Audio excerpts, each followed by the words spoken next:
मालिक चली चली मालिक बिया संपन्न भइल है मालिक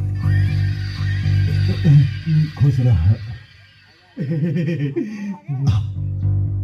खुश रहो। बस एक बात ध्यान में रखिए कि अगर गलती से भी कजरी के छू दे लेना तो बाबू इतना गोली मारम ना कि शरीर में जख्म ना खाली गोली दिखाई दे।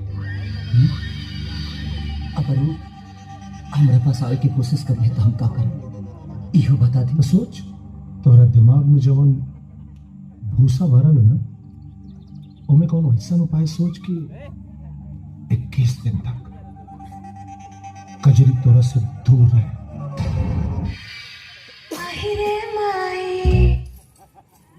ए जी